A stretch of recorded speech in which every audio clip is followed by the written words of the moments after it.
What's good, y'all? I'm Martian, and today I'm gonna give you some advice and tips on how to do Supertrap Redda or alien hats or whatever you wanna call it. Alright, so first I'm gonna show you what I'm working with right now.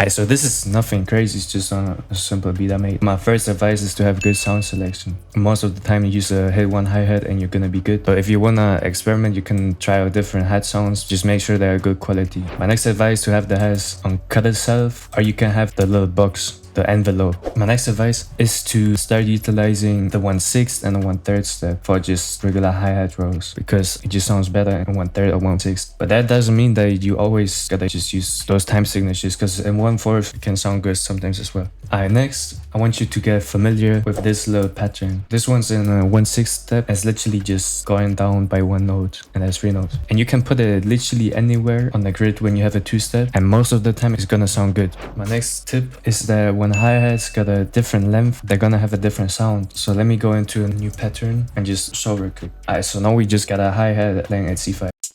And it's just a regular sound. But if I was to put it down like 2 octaves to C3, it sounds different. But now I'll make it way shorter.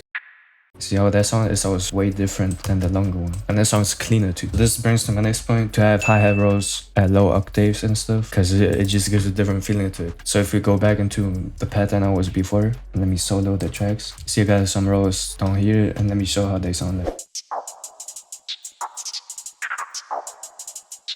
It sounds really clean. If I was to put them up like 2 octaves, doesn't sound bad, but it just sounds better down there. Now let me go into another FLP. Alright, boom, so now we're in another FLP. And let me just first of all play the beat so y'all know what I'm working with.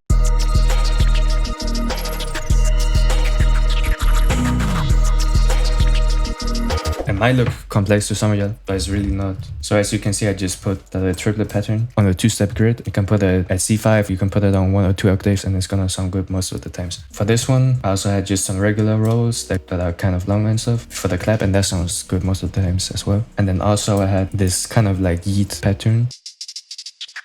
And you see I had the roll on a different length, which gave it a little different sound since I had the hi-hats on the cutter side. So now if you listen how it sounds if it's longer, kind of sounds weird, but this is just way cleaner. You can have your hi-hats a bit busier towards the end of 4 or 8 bars, since then it transitions better into the next 4 or 8 bars.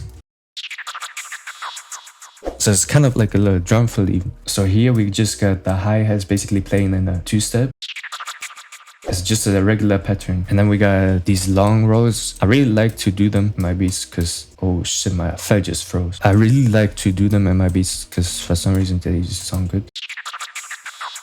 Alright, so then I got the triplet patterns, and this one's in a 1/4 step, so it's a bit faster. And then once again I got the little yeet thing, but just an octave down. And once again, it's at a different length, so it's gonna have a different sound. And then I just got these little triplet things again, a longer triplet roll at the end, which sounds like this. Also, if you want me to break down a whole beat, let me know in the comments and I'll guide you. So now let me go into another FLP again. Let me play it first and then I'm gonna talk about it a bit more. Yo, come and play that shit.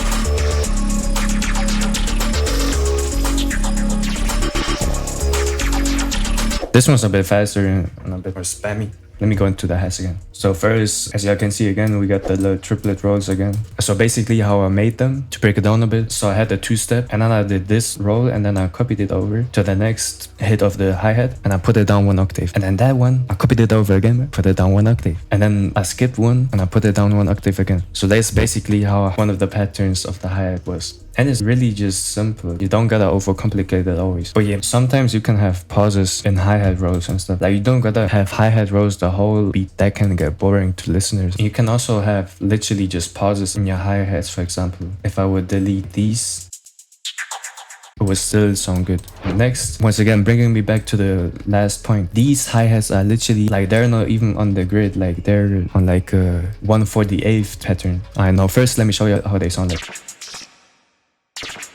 See, they sound kind of weird, but basically what I did, I had this long roll also in triplets, and I just made it way shorter. Now I just copied it over. But yeah, as you can see again, at the end, the pattern got a bit more active again. And also try playing with the velocities, since it can give the hi-hats a different sound. Because if it's just gonna be the same velocity, the whole beat is gonna sound kind of robotic sometimes. But yeah, for this I had a really long roll going up against. I don't know, I just like to do it. Once again, you can just have these little triplet rolls at hits of the two-step and just put them on a few semitones or one octave, and it's gonna be cool. My next advice is to use effect plugins like Looperator. In Looperator, a preset I really like to use is the vinyl scratch preset. It just gives that weird sound that most of y'all probably know. But yeah, apart from Looperator, if you don't got Looperator, you can use Effectrix. It's a really good plugin too. Basically really similar to Looperator. Apart from that, you can just use reverb. Kinda did a lot of reverb on this hat, but you can just use a bit of reverb. You can use choruses, you can use phasers, delays and stuff, and it's gonna sound good. And this brings me to my last point, and that would be to just be creative. Like, you can literally forget anything I said in this video, come up with your own thing, you know? You don't gotta copy the patterns. Like, you can literally come up with your own thing. You just gotta be creative. You can experiment with different sounds, so you can experiment with different plugins. Like, you might find like a plugin that you really like, and you just accidentally put it on the hats, and it's gonna sound crazy. Try experimenting with literally anything. Like, just be creative. You're making music, you know what I'm saying?